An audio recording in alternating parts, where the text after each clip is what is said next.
selamat datang di channel Teman Tidur di channel ini. Seperti biasa saya akan kembali lagi dengan membawakan sebuah kisah misteri yang tentunya semoga saja dapat menemani aktivitas kalian semua. Yuk, daripada kita lama-lama, langsung saja kita masuk ke dalam ceritanya. Rumah Pak Parmin kelihatan paling tua di antara rame-rama lain di desa Karangsari. Atapnya masih pakai sengkaratan, jendelanya kecil, dan dindingnya dari anyaman bambu alias bilik. Udah banyak yang nyaranin ganti ke tembok bata, tapi Pak Parmin selalu jawab, biar tua asal adem. Istrinya, Bu Warti, saya udah capek ngeluh, tapi ya namanya ikut suami, nurut aja. Rumah itu peninggalan orang tua Pak Parmin, jadi katanya banyak kenangannya. Lagian, biaya buat renovasi juga nggak murah. Jadi, rumah itu tetap berdiri seperti zaman dulu. Dindingnya masih bilik. Beberapa bagian bahkan udah bolong ditambal karung goni.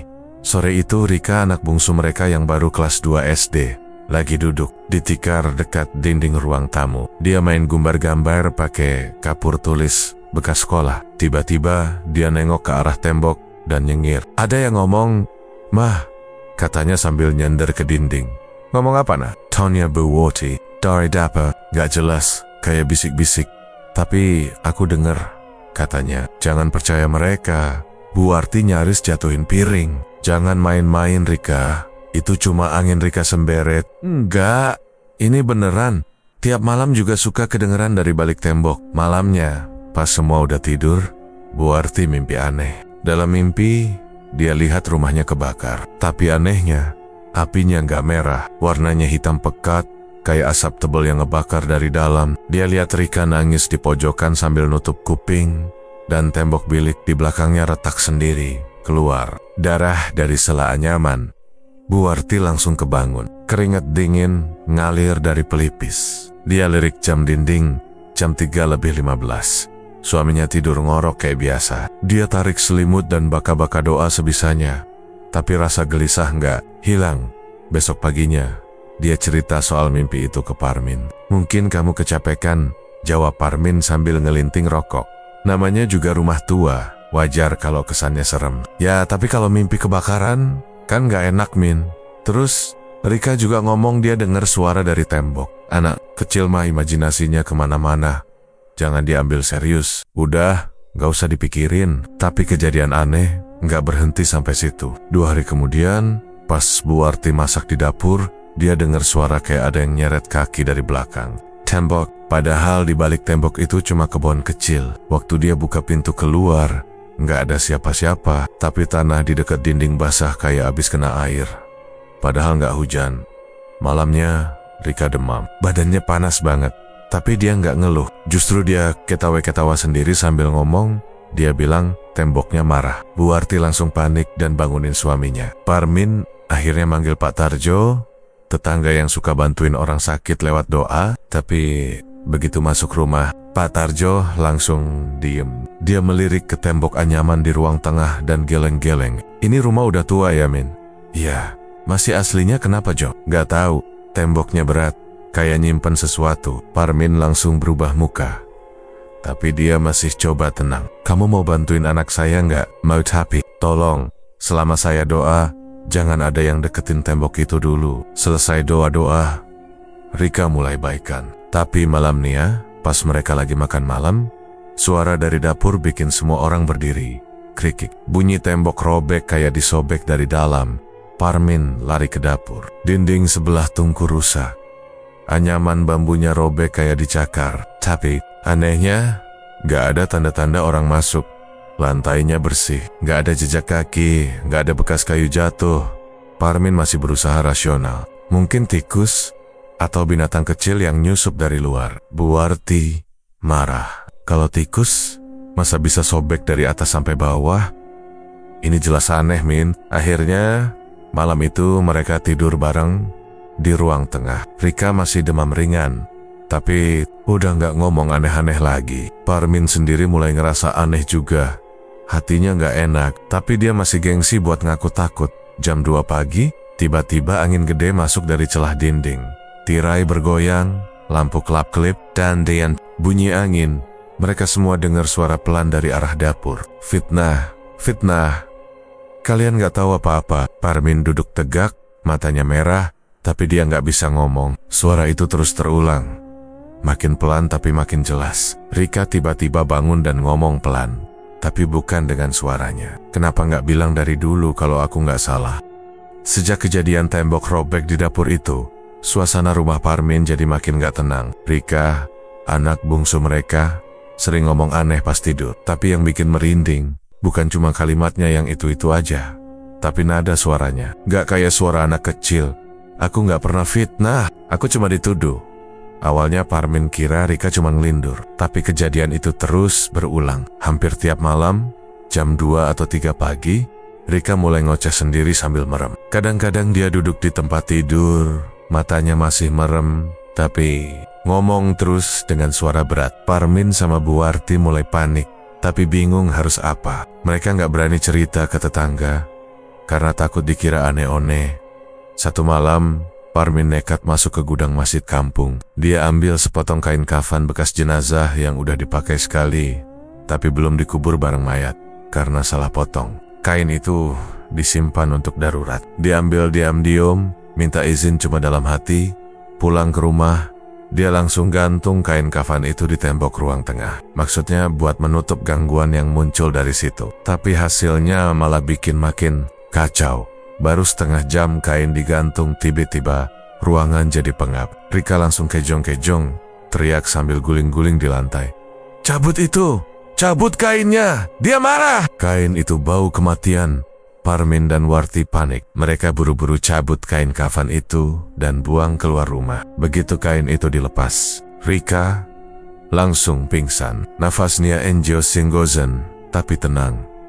Waktu mereka ngecek ke tembok, ada bercak merah kecil keluar dari sela anyaman bambu. Nggak banyak, tapi baunya tajam kayak besi karatan. Parmin pegang pakai tisu, ternyata itu darah. Masih hangat. Bu Warti udah nggak tahan.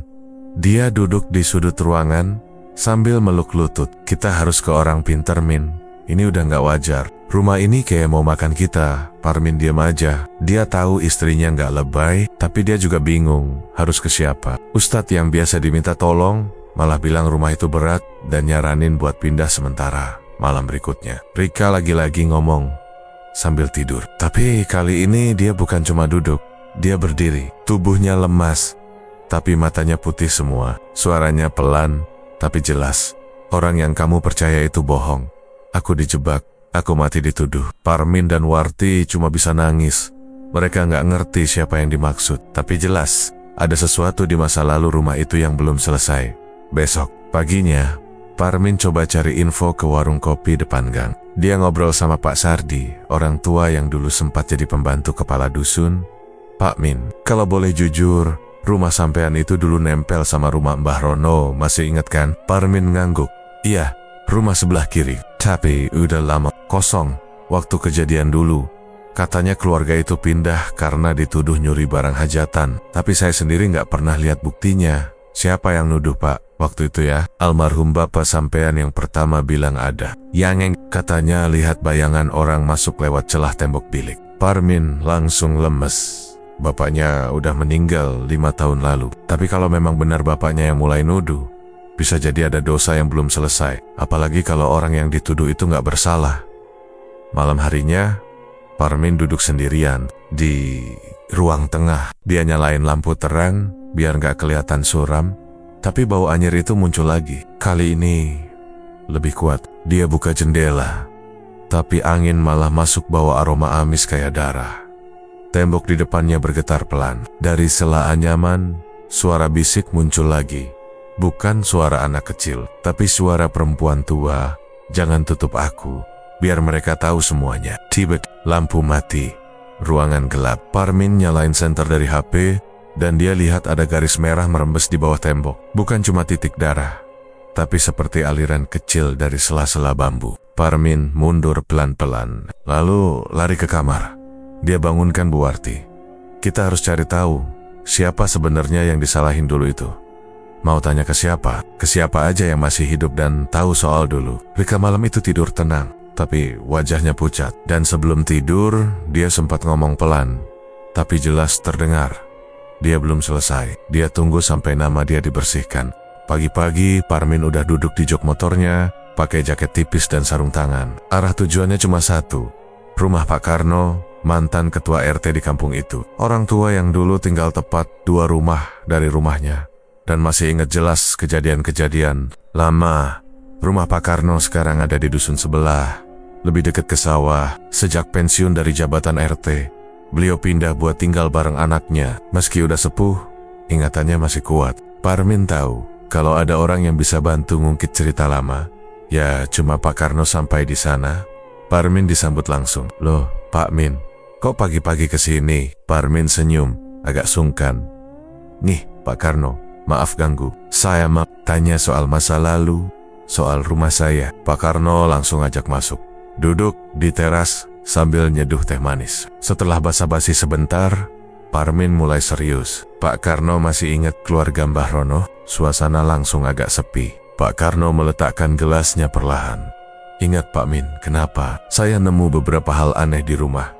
Terus banyak suara nibet-naibet soal fitnah. Saya curiga ini ada hubungannya sama kejadian dulu." Pak Karno narik napas panjang. "Ya Allah, itu kejadian lama banget. Tapi memang gak pernah tuntas. Bapak bisa ceritain ke saya, Pak? Apa yang sebenarnya terjadi waktu itu?" Pak Karno mulai cerita pelan-pelan. "Waktu itu sekitar 20 tahun lalu, anak pertama Parmin masih bayi. Di kampung ada acara besar, hajatan nikah anak Pak Sastro ayah Parmin sendiri. Persiapan ramai, tamu banyak, makanan disiapkan dari malam sebelumnya. Tapi pas subuh, beberapa barang hilang. Ayam 1 kandang, nampan besar, bahkan beberapa alat masak. Warga panik. Dan yang pertama buka suara waktu itu adalah Pak Sastro. Dia bilang sempat lihat bayangan orang keluar dari balik rumah Mbah Rono yang dindingnya nempel ke rumah mereka. Waktu itu, Pak Sastro langsung tuduh keluarga Mbah Rono. Kata Pak Karno, "Gak ada bukti." Tapi karena beliau orang terpandang, warga ikut percaya Parman Nanda. Jelas-jelas itu bapaknya sendiri. Keluarga Mbah Rono cuma tinggal bertiga waktu itu. Mbah Rono, anaknya perempuan namanya Lastri, dan cucunya langsung didatangi warga. Mereka dipaksa ngaku, tapi Lastri ngotot kalau mereka nggak nyuri apa-apa. Mbah Rono diem aja, cuma bisa nangis. Yang paling nyakitin itu waktu mereka dipermalukan di tengah kampung, disuruh berdiri di balai desa, katanya biar jerah. Parah, nggak ketahuan juga siapa yang ambil, lanjut Pak Karno. 2 hari setelah kejadian itu, keluarga Mbah Rono pergi dari kampung. Lastri sempat numpang pamit ke rumah Bu RT. Tapi waktu itu, Bu RT bilang mereka pergi tanpa tujuan. Nggak jelas kemana, cuma bawa tas besar dan kain sarung buat alas tidur. Beberapa bulan kemudian, kabar duka datang. Mbah Rono ditemukan meninggal di bawah pohon beringin dekat pasar desa sebelah. Gantung diri. Lastri hilang, nggak ada yang tahu kemana. Parmin nggak bisa ngomong.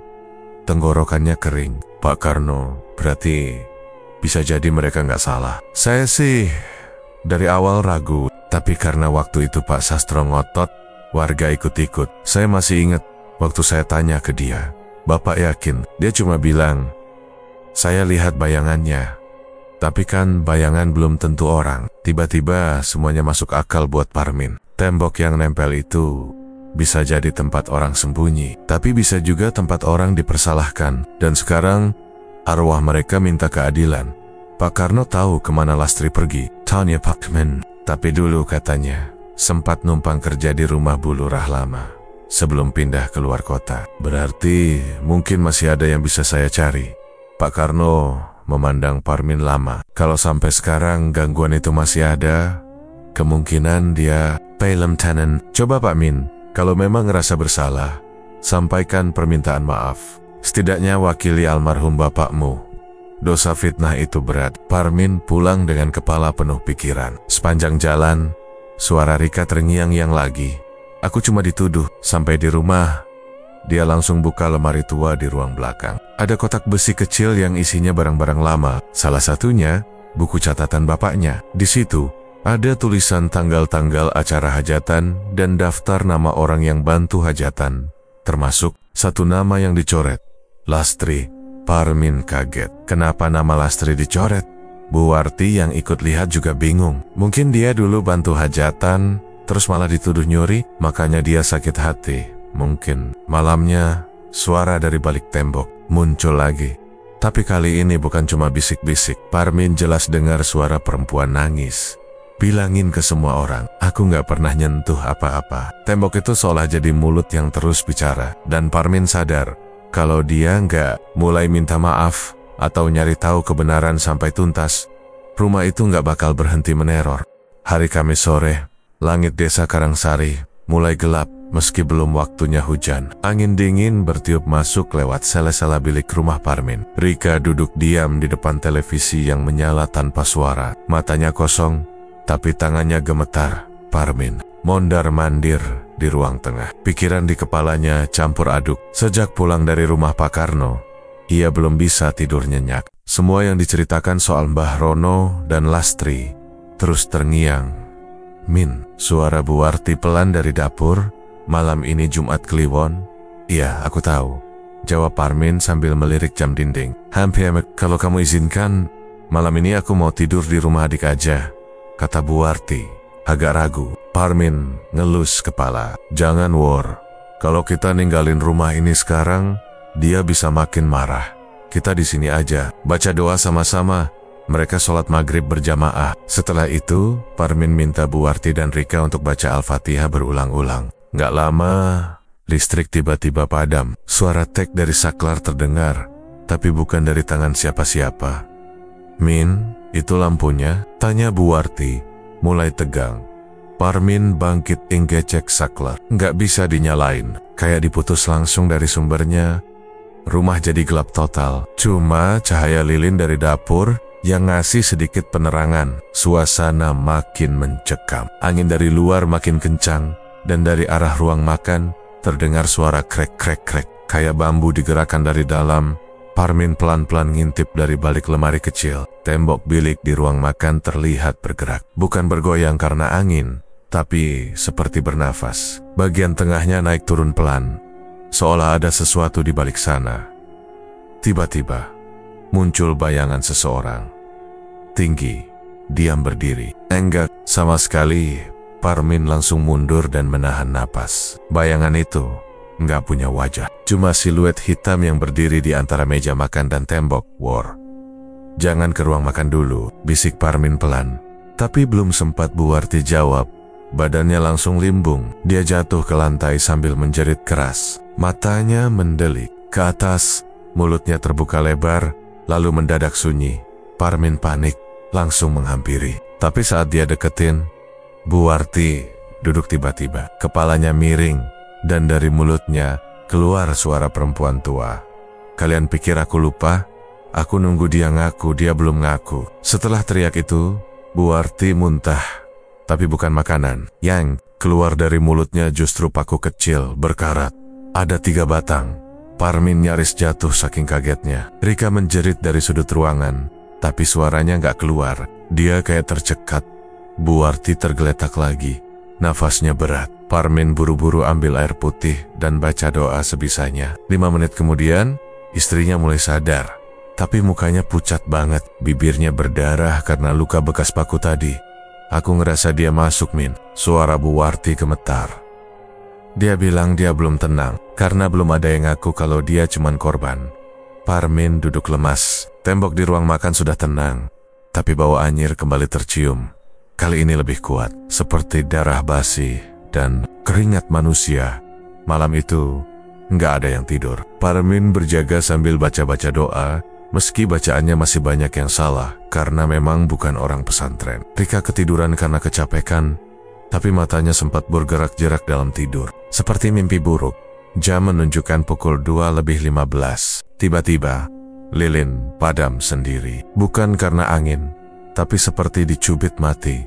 Ruangan jadi gelap. Parmin pegang senter HP, tapi baterainya tinggal 1%. Tiba-tiba, ada suara kaki dari dapur. Pelan, tapi berat, kayak orang nyeret badan. Parmin berdiri. Dia tahu dia nggak bisa kabur. Ini rumahnya, dan kalau ini semua karena dosa bapaknya, berarti dia harus hadapi. Dia melangkah ke dapur dengan tangan gemetar. Begitu sampai di depan pintu dapur, suara langkah itu berhenti. Tapi begitu dia melongok ke dalam, Dia lihat tembok bilik di situ menghitam, bukan terbakar, tapi warnanya berubah seperti gosong. Di atasnya ada tulisan samar-samar, "Aku cuma mau kebenaran." Tulisan itu nggak ada tinta, tapi seperti bekas arang atau darah kering. Parmin mundur perlahan. Dia balik ke ruang tengah dan mendekati istrinya. "War, kita harus minta maaf. Aku tahu ini bukan kesalahan langsung kita. Tapi kalau bukan kita yang nyelesain, rumah ini nggak bakal tenang." Bu Warti mengangguk pelan. "Aku siap, Min. Tapi kita harus cari tahu yang sebenarnya. Siapa yang bikin mereka sampai kayak gini?" Parmin duduk di lantai, narik napas dalam-dalam. Mungkin malam ini dia cuma ngasih peringatan, tapi Jumat Kliwon berikutnya, mungkin dia nggak cuma nunggu lagi. Sejak malam Jumat Kliwon itu, Parmin makin yakin kalau semua gangguan yang terjadi bukan sembarangan. Bukan rumah tua penyebabnya, bukan juga angin atau hewan liar. Ada sesuatu yang memang marah, dan marahnya bukan karena main-main. Pagi harinya, Parmin duduk di beranda rumah sambil ngerokok. Matanya ngelihat ke arah tembok ruang makan yang semalam muncul tulisan aneh. Sekarang bekasnya udah memudar, tapi Parmin masih ingat jelas. Tulisan itu kayak tuduhan balik, seolah-olah rumah ini nyimpan kebohongan. Akhirnya, Parmin mutusin untuk keliling kampung, ngobrol sama orang-orang sepuh. Siapa tahu ada yang masih ingat jelas kejadian 20 tahun lalu. Dia nggak mau cuma dengar dari satu sisi. Dia mau pastikan sendiri. Siapa yang pertama nyebar cerita soal Mbah Rono, nyolong barang hajatan? Orang pertama yang dia datangi adalah Pak Sardi. Usianya udah lewat 70, tapi masih kuat dan waras. Parmin datang siang-siang, bawa pisang goreng biar bisa ngobrol santai. "Pak Sardi, saya mau tanya soal kejadian lama. Masih ingat nggak pas acara pernikahan kakak saya dulu, yang katanya barang-barang hajatan hilang?" Pak Sardi angguk pelan. "Oh, yang rame itu ya? Ingat, Min. Waktu itu jadi omongan sedesa. Bapak tahu siapa yang pertama nuduh Mbah Rono?" Pak Sardi diam sebentar. "Yang pertama buka suara itu almarhum bapakmu, Pak Sastro. Dia bilang lihat bayangan orang lewat celah tembok. Terus langsung sabut-sebat nama keluarga Mbah Rono Parmananda." Hatinya makin berat. Waktu itu nggak ada yang lihat langsung, cuma katanya beberapa nampan dan peralatan masak hilang. Tapi juga nggak ada bukti jelas kalau Mbah Rono yang ambil, lanjut Pak Sardi. "Jadi semua itu cuma dugaan." "Ya, tapi karena yang ngomong orang penting, warga ikut percaya, apalagi acara besar kayak gitu. Orang-orang cepat emosi. Lagi waktu itu banyak yang emosi karena makanan gak cukup gara-gara alatnya hilang. Langsung nyari kambing hitam." Parmin pamit pulang. Jalan kaki pelan lewat gang kecil. Pikirannya penuh. Kalau benar bapaknya yang mulai semuanya, berarti semua teror ini balik ke rumah karena dosa lama. Dosa yang diwarisinya. Sorenya, Parmin coba cari arsip lama di lemari tua. Dia nemu catatan harian bapaknya. Tulisannya rapih, pakai huruf sambung. Di salah satu halaman, ada tulisan, "Mereka tinggal dekat, aku lihat bayangan." Entah benar atau tidak, yang penting warga tenang. Parmin baca ulang kalimat itu berkali-kali. Kalimat yang bikin dia gemetar. Ternyata bapaknya sendiri juga ragu, tapi tetap nekat ngomong demi menenangkan warga. "Ya Allah," gumam Parmin. Malamnya, rumah kembali dingin. Bukan karena cuaca, tapi karena suasananya berat. Bahkan lilin yang dinyalain Bu Warti goyang sendiri meskipun jendela ditutup. Rika tidur lebih cepat, tapi mulai ngoceh lagi. Kali ini dia bilang pelan. Dia udah tahu siapa yang mulai, tapi dia nunggu diakui. Parmin duduk di dekat tempat tidur anaknya, kepalanya nunduk. "Aku ngerti sekarang. Semua ini karena salah langkah bapakku." Di tengah malam, tembok di ruang tengah kembali bunyi. Bukan keras, tapi kayak diketuk dari dalam. 3 kali. Tok, tok, tok. Bu Warti keluar dari kamar. Wajahnya cemas. "Kamu dengar?" Parmin angguk. "Ya, mungkin. Dia mau kita bicara, mau kita ngaku." Tiba-tiba terdengar suara perempuan, pelan tapi jelas, seperti dari balik tembok. Kebenaran cuma ditahan, bukan dihilangkan. Parmin jalan pelan ke tembok itu. Dia tempelkan telinganya. Dingin dari dalam, suara isak tangis samar masih terdengar. Suara yang sama seperti malam-malam sebelumnya. Parmin tahu dia nggak bisa diam lagi. Dia kumpulkan keluarganya di ruang tengah, depan tembok yang jadi sumber gangguan. Warwick, malam ini kita harus ngomong langsung. Kita nggak tahu caranya benar apa enggak, tapi ini satu-satunya yang bisa kita lakuin. Mereka duduk menghadap tembok anyaman. Parmin mulai bicara dengan suara gemetar. Kalau ini semua karena kesalahan bapak saya minta maaf. Saya tahu, dulu bapak saya nuduh tanpa bukti. Kalau kalian bukan pelakunya, saya mohon, maafkan kami. Setelah kalimat itu diucapkan, rumah langsung senyap. Bahkan jangkrik pun berhenti bunyi. Udara mendadak pengap. Lalu, dari tembok itu muncul suara napas panjang, seperti orang menarik napas berat. Lilin berkedip sebentar, lalu mati. Tapi tak, ada angin. Dalam gelap, suara Rika terdengar pelan. Dia dengar, tapi belum cukup. Dia masih butuh warga tahu semuanya. Hari itu langit mendung sejak pagi. Udara di sekitar rumah Parmin seperti lebih berat dari biasanya. Waktu orang lain sibuk di kebun atau warung, Parmin hanya duduk bengong di ruang tengah. Matanya sesekali melirik ke arah dinding kamar utama. Pagi tadi saat dia masuk ke kamar buat ambil baju, matanya langsung tertuju pada tembok bilik di pojok ruangan. Ada sesuatu yang aneh. Salah satu anyaman bambunya kelihatan longgar, tapi bukan sekadar bolong sela-selanya seperti dipaksa dari dalam. Retaknya juga bukan garis lurus tapi seperti dicakar, dibuka paksa dari balik sana. Saat dia dekati, dia lihat jelas. Dari lubang kecil itu, keluar sesuatu yang bikin bulu kuduknya naik. Jari, kecil, kurus, pucat, dan bergerak pelan. Seolah minta tolong, tapi bukan jari anak kecil. Bentuknya keriput dan kukunya panjang. Parmin langsung mundur, napasnya ngos-ngosan. "War, kesini!" teriaknya. Bu Warti datang sambil gendong Rika yang baru bangun tidur. Tapi Rika langsung jatuh dari gendongan. Tubuhnya kaku dan bola matanya perlahan berubah putih semua.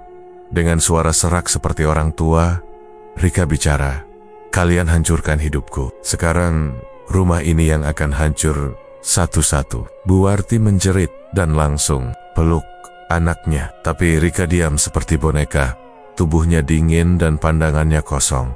Parmin gak pikir panjang. Dia ambil motor dan langsung meluncur ke rumah Ustadz Mahfud. Ustadz kampung yang biasa bantu warga kalau ada gangguan gaib. Sesampainya di sana, dia langsung menceritakan semuanya. Mulai dari suara-suara, muntah paku, sampai jari yang keluar dari dinding. Ustadz Mahfud sempat diam lama. Lalu dia berkata, "Saya bisa bantu Pak Parmin. Tapi saya harus tahu dulu, apa benar ada urusan lama yang belum selesai?" Parmin mengangguk. "Iya Ustadz, dulu bapak saya nuduh tetangga nyuri, padahal buktinya nggak jelas. Sekarang saya rasa arwah mereka belum tenang." Ustadz Mahfud berdiri, tapi bukannya sayap-sayap berangkat, justru berkata, "Saya ikut sampai depan rumah aja. Ya, kalau hawa tempat itu seberat yang kamu bilang, saya perlu pertimbangan. Saya juga harus tahu, apakah yang nempatin rumah itu benar-benar mau tobat atau cuma takut diganggu." Parmin agak kecewa, tapi paham. Mereka pun naik motor bareng. Sampai di depan rumah, Ustadz Mahfud berhenti dan gak mau turun dari jok dia. Cuma diam sebentar, lalu berkata pelan, "Maaf, Pak Min, saya gak berani masuk. Hawa di rumah itu bukan dari satu makhluk. Ini bukan gangguan biasa. Ada banyak yang terlibat, dan ada yang masih terikat di sana karena dendam." Parmin makin panik. "Terus saya harus gimana Ustadz? Anak saya kerasukan. Rumah saya kayak mau runtuh. Satu-satunya cara, kamu harus hadapi sendiri. Datangi mereka yang masih hidup dan pernah terlibat. Bersihkan nama orang yang kamu rasa udah difitnah. Tapi jangan lupa, kamu juga harus ikhlas kalau suatu saat rumah itu memang gak bisa ditempati lagi." Parmin pulang sendiri. Langit makin gelap dan suara petir mulai terdengar dari kejauhan. Sesampainya di rumah, dia lihat Rika duduk di pojok kamar. Matanya masih putih, tapi tangannya meluk lutut, kayak orang ketakutan. Di dinding belakangnya, retakan makin besar. Kali ini bukan cuma satu jari, tapi 3. Semua gerak-gerak seperti meraba-raba udara. "War, kamu lihat ini," tanya Parmin dengan suara pelan. Bu Warti berdiri di ambang pintu. Dia nggak bisa ngomong apa-apa. Matanya merah, wajahnya pucat. "Dulu aku pikir rumah ini cukup kuat buat nyimpen semua kenangan, tapi ternyata juga nyimpen dosa," kata Parmin lirih. Tiba-tiba, jari-jari itu berhenti gerak, lalu satu persatu masuk kembali ke sela anyaman, tapi retakannya tetap terbuka. Parmin coba deketin, lalu pelan-pelan melihat ke balik anyaman yang bolong. Gelap, tapi dari dalam terdengar suara napas berat, dan sesekali suara isak tangis. Lalu terdengar suara bisik, "Kalau kau bisa membuat mereka ingat, aku akan pergi." Paman tahu yang dimaksud mereka itu adalah warga kampung, orang-orang yang dulu ikut-ikutan menghakimi tanpa bukti, termasuk yang menonton waktu Mbah Rono dan keluarganya dipermalukan di balai desa. Parmin keluar rumah malam itu, jalan kaki keliling kampung, tapi bukan buat melarikan diri. Dia datang ke rumah beberapa tetua desa. Dia cerita semua yang dia tahu, semua yang dia alami. Dia minta mereka bantu bersaksi kalau dulu fitnah itu memang gak punya bukti. Kalau memang Mbah Rono dan keluarganya jadi korban, beberapa orang kaget. Ada yang langsung menolak percaya, tapi ada juga yang mulai terbuka, terutama mereka yang memang pernah merasa ragu waktu itu. Malam makin larut. Di rumah, Bu Warti terus bacain doa di sebelah Rika yang masih diam. Kadang tubuh anak itu gemetar sendiri, lalu diam lagi seperti mati suri. Parmin akhirnya pulang menjelang tengah malam. Begitu masuk rumah, angin dingin menyambut, tapi anehnya, rumah terasa lebih tenang. Rika udah bisa tidur, meskipun masih pucat. Dinding kamar utama masih retak, tapi jari-jari itu nggak muncul lagi. Dan untuk pertama kalinya, rumah terasa sepi. Bukan sepi yang menyeramkan, tapi sepi yang seperti lega. Setelah beberapa hari rumah terasa sedikit lebih tenang, Parmin mulai berpikir untuk menyelesaikan semuanya. Tapi bukan dengan pindah atau lari dari rumah, melainkan mencari sumber dari semua teror itu. Ia yakin semua ini bukan cuma soal kata-kata atau pengakuan di mulut. Harus ada sesuatu yang tertanam di rumah itu secara harfiah. Saran itu datang dari Pak Daman, salah satu warga paling tua di kampung. Orang ini dulunya tukang bangunan dan pernah ikut membetulkan rame-rama di desa waktu zaman pembangunan. "Dusun, kalau mau tahu kebenaran," kata Pak Daman saat mereka duduk di pos ronda, "gali aja di bawah tembok paling tua yang bagian tengah rumah itu. Zaman dulu, orang-orang kalau punya musuh, suka nitip benda-benda ke dalam pondasi tembok, biar doanya nempel." Parmin awalnya nggak percaya, tapi rasa penasaran lebih besar. Keesokan harinya, dia ambil cangkul dan linggis kecil. Di ruang utama, tepat di depan tembok anyaman yang paling awal dibangun sejak zaman kakeknya, dia mulai gali pelan-pelan. Awalnya cuma ketemu tanah liat dan batu kecil, tapi setelah kedalaman sekitar 1,5 jengkal, cangkulnya mengenai sesuatu yang keras, kayak tulang. Dan betul waktu digali lebih dalam, dia temukan potongan tulang jari manusia, kecil, kering, dan warnanya pucat. Di dekatnya ada sepotong kain lusuh, warnanya putih kecoklatan. Dan ketika disentuh, kain itu berbau menyengat, seperti campuran keringat lama dan tanah busuk. Parmin ambil kain itu dengan sarung tangan. Saat dibuka pelan, dia lihat bekas renda halus di pinggirnya. Ini bukan kain biasa, ini sisa mukena. Bibir Parmin gemetar. "Ya Allah, ini mukena Lastri?" Bu Warti yang ikut berdiri di belakang langsung mundur dan memeluk Rika. Jangan-jangan waktu mereka pergi, ada yang belum sempat kalimat itu selesai, Rika tiba-tiba teriak. Suaranya bukan lagi seperti anak kecil. Kali ini, seperti suara perempuan dewasa yang marah dan terluka. "Kenapa kalian kubur aku di situ? Aku cuma minta nama aku dibersihkan." Tubuh Rika kaku, matanya putih, mulutnya terbuka lebar, seperti berusaha mengeluarkan sesuatu. Tapi tak ada suara lagi keluar. Dia jatuh pingsan di lantai. Parmin panik. Dia lari ke sumur dan ambil air untuk cipratkan ke wajah anaknya. Rika sadar, tapi hanya sebentar. Setelah itu, dia hanya bisa tidur. Tubuhnya lemas, seperti tak bernyawa. Malam harinya, Parmin dipanggil oleh Pak Ustadz Mahfud lewat pesan dari Pak RW. Ustadz Mahfud bilang, kalau sudah ketemu tulang dan benda peninggalan Lastri, maka waktunya minta maaf secara langsung di depan tembok. Bukan sekadar doa atau ucapan biasa, tapi pengakuan terbuka mewakili almarhum bapaknya. Kalau kamu serius mau akhiri ini, kamu harus minta maaf di depan tembok tempat dia dikubur. Begitu pesan dari US. Tapi jangan sambil setengah hati. Kalau ragu, lebih baik jangan sekalian. Parmin gelisah semalaman. Dia tahu itu jalan satu-satunya. Tapi ada perasaan takut-takut kalau ternyata pengakuannya justru membuka lebih banyak kemarahan. Dia ragu. Sekitar tengah malam, rumah terasa semakin berat. Lilin di ruang tengah tiba-tiba mati. Padahal nggak ada angin. Suara bisikan mulai muncul lagi dari tembok kamar. Bukan suara satu orang, tapi seperti banyak berlapis, saling tumpuk. Suara tangis, jeritan, dan doa-doa yang terdengar putus. Di tengah kalimat, Bu Arti yang saat itu sedang mencuci gelas di dapur, tiba-tiba berteriak. Parmin lari ke belakang dan lihat istrinya tersungkur di lantai. Tangan kirinya memegangi leher sendiri, seperti sedang dicekik. Aku nggak bisa napas. Tolong, teriak Bu Arti sambil melotot. Parmin langsung tarik tubuh istrinya dan peluk erat. Di dinding dapur, ia sempat melihat bayangan hitam lewat begitu cepat, seperti seseorang berdiri lalu menghilang ke arah ruang. Makan, setelah dicekoki air putih dan dibacakan doa sebisanya, Bu Arti akhirnya bisa bicara lagi. Wajahnya merah, lehernya memar. Bayangan itu, dia yang marah, karena kamu belum mau ngaku di depan tembok. Dia bilang kamu pengecut. Portman duduk di lantai, peluhnya dingin. Semua ini makin menekan, tapi ia tahu menunda terus malah bikin semuanya tambah buruk. Pagi-pagi, ia kembali berdiri di depan tembok yang tadi malam nyaris jadi tempat istrinya kehilangan nyawa. Dia tatap bilik anyaman itu dalam-dalam. Retakannya belum tertutup. Popton, ada satu bagian yang makin menganga, seperti mulut yang siap menelan, tapi mulut itu tidak lapar akan darah. Dia lapar akan kejujuran. Parmin memejamkan mata. Dalam hati, ia mulai menyusun kata-kata. Ia belum siap hari ini, tapi ia sadar waktunya hampir habis. Kalau malam Jumat berikutnya datang dan dia masih diam, mungkin nyawa berikutnya yang diambil. Parmin berdiri di tengah ruang utama rumahnya, tepat di depan tembok anyaman yang selama ini jadi sumber ketakutan, suara, dan gangguan. Wajahnya tegang, tapi kali ini dia sudah bulatkan tekad.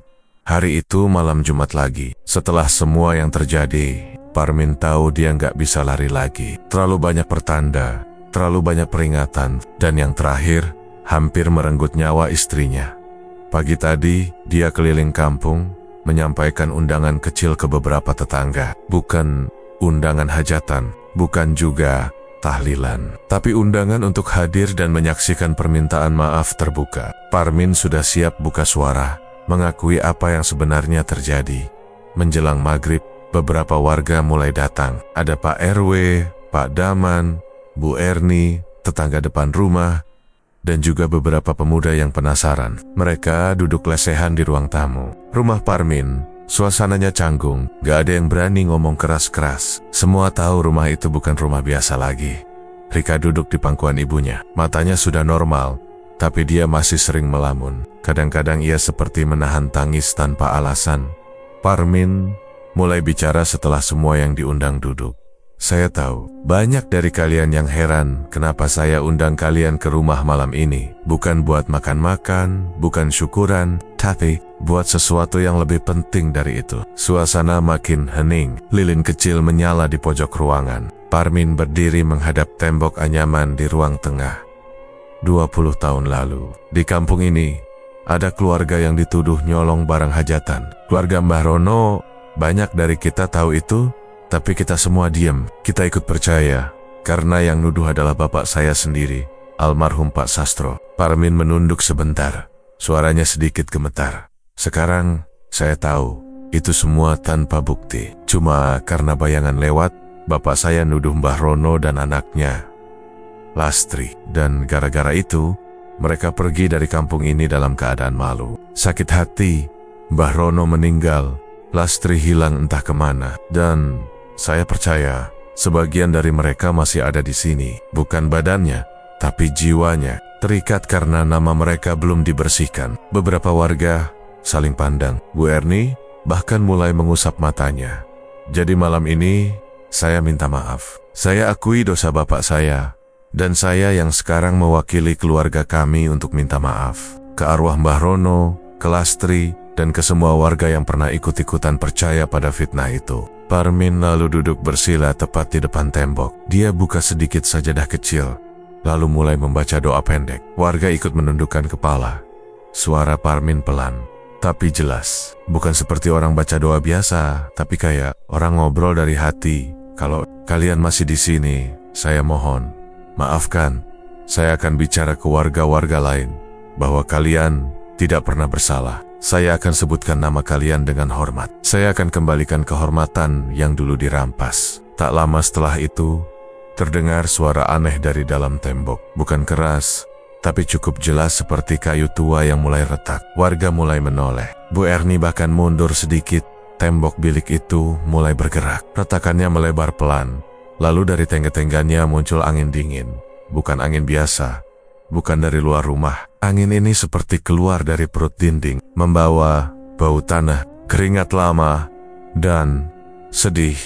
Semua orang terdiam. Dari balik retakan itu, terdengar suara isak tangis. Bukan jeritan, tapi tangisan dalam. Seperti orang yang menunggu permintaan maaf selama puluhan tahun, dan akhirnya didengar. Tembok itu lalu roboh sebagian. Bambu-bambu patah sendiri tanpa disentuh. Beberapa bagian jatuh ke lantai, menyisakan lubang besar seperti pintu ke tempat gelap. Rika mendadak berdiri. Dia jalan pelan ke depan tembok yang terbuka, matanya menatap ke dalam. Lalu dia berkata pelan, dia sudah tenang, Ayah. Tapi dia minta, satu hal lagi, jangan biarkan orang lain alami hal yang sama. Parmin langsung mengangguk. Dia tahu maksudnya. Jangan ada fitnah lain. Jangan ada tuduhan tanpa bukti, apalagi sampai merusak hidup orang. Warga pulang satu persatu malam itu. Tak ada yang berani banyak komentar, tapi semua paham. Malam itu bukan malam biasa. Malam itu adalah malam pengakuan, malam pengampunan. Keesokan paginya, suasana rumah Parmin jauh berbeda. Udara lebih ringan, tidak lagi terasa sesak. Rika bisa sarapan dengan tenang. Bahkan Bu Warti bilang, tidurnya semalam adalah yang paling nyenyak dalam beberapa minggu terakhir. Tapi Parmin tak menutup lubang di tembok itu. Ia biarkan sisa-sisa bilik yang roboh tetap berdiri sebagian. Sebagai tanda, ia bahkan pasang papan kecil di atasnya bertuliskan, di sini pernah tumbuh suara yang tidak didengar. Jangan ulangi. Sejak hari itu, rumah Parmin tak lagi diganggu. Tapi pelajaran besar sudah tertanam di dindingnya. Fitnah bukan cuma merusak hubungan, tapi bisa menancap dalam sampai ke tanah dan menjerat sampai akhirat. Dan suara-suara itu sudah tak terdengar lagi.